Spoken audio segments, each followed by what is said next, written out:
Hi everyone, and welcome to a new episode of Day's Podcast along with a new video. So today we are going to talk about another new artist. Like, subscribe, and thank you for viewing, thank you for watching and listening as well. I truly appreciate it, and I will be definitely doing much more in the future. I have a couple of Patreon videos I am working on, so be sure to check that out. Along with Spotify, you can be able to listen to everything. Either way, you can be able to enjoy everything we got to offer at Days Podcast, okay? So, today we are talking about Amerie, her first album, All I Have. I didn't get to really embrace this album as much as I possibly do now as I'm older, because at the time, in 2002, there was so much going on, so many new releases, even down to gaming. There was just so much going on. So I was taking in all of whatever was happening though, and really understanding it. But she is definitely an R&B artist that is legendary, and let's get into it. All I Have is the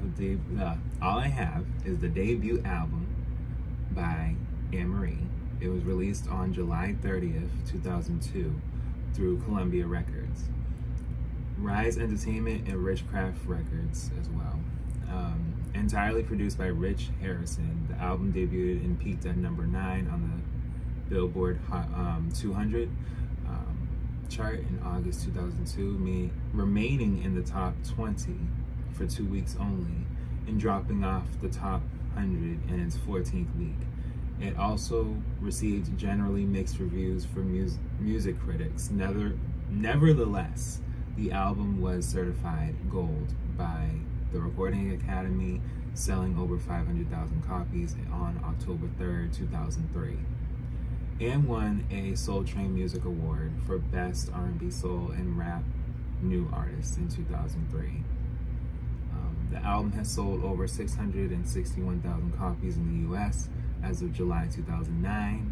All I Have produced 2 singles, Why Don't We Fall in Love, which peaked at number 23 on the Hot 100, and a minor hit, Talking to Me, which also entered the U.S. charts at 51 on the Hot 100. So, like I said in a previous video very recently, as far as with debut albums, there's times where people may debut at number 1, have the singles just pushed, and they're going off. And then there's instances where a debut album is the start of where that can lead up to that type of achievement. And to be honest with you, I didn't think this was a bad album. I thought this was a good album. It was recorded not July 2001, but in 2001. Maybe July 2001, because it kept going into 2002. So yeah, between 2001 and 2002, it was recorded. So the background: while studying at Georgetown, Amerie befriended a Washington, D.C. club promoter who put her in touch with producer Rich Harrison. During an interview, Amerie said she met up with Harrison at a McDonald's parking lot and performed a song for him in her car. Rich Harrison, who had just worked on Mary J. Blige's Mary and No More Drama, began developing demos with Amerie. This led to her first record deal with Rich Harrison's Richcraft Entertainment in collaboration with Columbia Records. According to Amerie, she and Harrison immediately hit it off. In a 2002 interview, she commented, for some reason, we had a very special chemistry. When we would work together, something great would happen. Amerie recorded the chorus for the 2001 single, Rule, performed by Nas. The single peaked at number 67 in the United States. She also recorded a song with Detroit rapper Royce the 5'9" titled Life, the third and final single from the Rook City version 2.0 album. All I Have was released July 30th and in Japan by November 20th, 2002.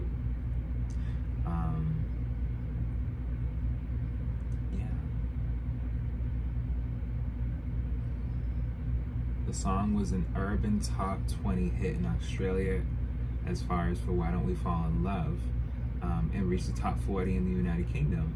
To promote the album, Amerie went on tour with Usher and Nas, traveling on Usher's Evolution 8701 tour in 2002. Amerie also promoted the album by touring with rapper Nelly, performing on 12 of his concert dates.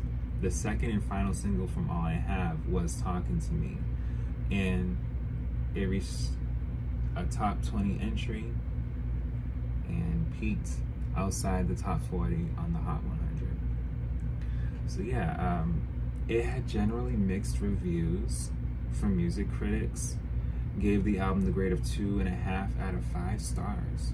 The album by 22-year-old Amerie is basically a showcase for writer-producer Rich Harrison, who constructs a series of mid-tempo rhythm tracks and writes lyrics of romantic longing. Harrison's lack of originality is suggested by his inability even to come up with new song titles. Among the tracks here we are newly written songs entitled Need You Tonight, Gotta Be There, and even I Just Died, That's Right, In Your Arms. Amerie has a pleasant enough voice that she uses to express a tempered fervor and a degree of eroticism. I think that's how you say it. But she seems to be just another modestly talented performer chosen mostly for her looks. Record companies seem to be at an endless search for attractive young women of mixed racial heritage, in hopes of apparent demographic crossover who can carry a tune. And this willing Georgetown graduate with a Korean mother and African American father is just the latest in the line. See, they need to see, like I said in the previous video, like the critics were just mean back in the 2000s. Like, no, they get like, and then there's those Boston Herald. So from here, okay, because I'm from Boston. Wait a minute. 3 out of 4 stars, stating this 22-year-old Georgetown grad may be blessed with a lovely, flinty voice and great looks, but even she must have been shocked with her debut album. All I Have made a top 5 debut in Billboard. Amerie's music is 2 parts intriguing, a strong yet sultry R&B growl matched with the off-killer hip-hop grooves of producer Rich Harrison, and 1 part run-of-the-mill band romantic lyrics. So, like, there was such mixed reviews, and you can see from the person that was speaking from the Boston Herald at the time, like, they're giving her credit. Like, no, she sounds good. The person I previously was talking about was pretty much saying, like, it's not that she sounds bad, but you can tell there wasn't a sense of just, let's dig more into what we could make with a more broader message. And it's like, okay, but you just don't know where anyone's coming in this time. Everyone's making music. So again, I don't always believe what the critics be saying. And if for it to debut and peak at number 9, yeah, people were loving it. They liked it a lot. Let's look at the track list.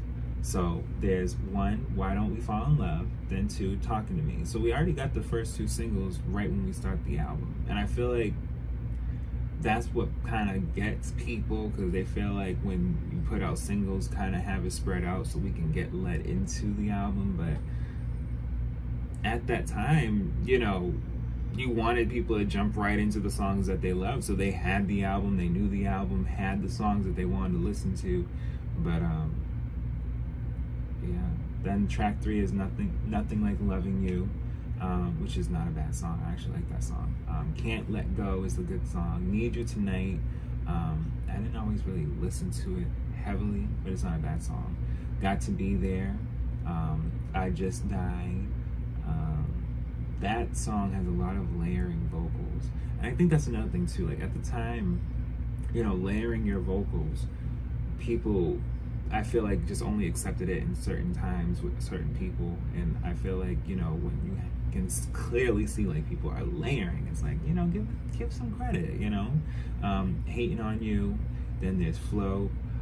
Show Me and All I Have, track 10 and 11, 8. Show Me is really just, and then All I Have, just ending it. You know, just Show Me is pretty much the counterpart to All I Have, because Show Me is like, you know, I want to be open more, I want to, you know, give us more of an understanding of where we're going with this, you know, as opposed to All I Have, it's like, you know who I am, you know what I give, you know, you shouldn't have to feel like there shouldn't be less that can be given from either side. Like, there should be more, always more, damn near forever more, okay? And then there's the outro. Yeah, the Japanese bonus tracks is Just What I Need to See, and then there's 2 remixes for Why Don't We Fall in Love. But yes, this album, it wasn't a bad album. It did chart as far as with top R&B and hip-hop albums at number 2. So, you know, R&B and hip-hop, they were loving it. It's just that actual, like, the public, like, pop, they were like, okay. And then it just kind of fell off the charts because there was all these other releases that were coming out that same year. So, Amerie stood her ground, just as I said with Ashanti, just as I said with Sierra. And those 2 I already just made videos for, so just check them out, because there's more albums I'll be talking about for them, along with Amerie, because she has a few more. But yes, I hope you guys enjoyed this episode. I truly appreciate everything, and I'll be back with more.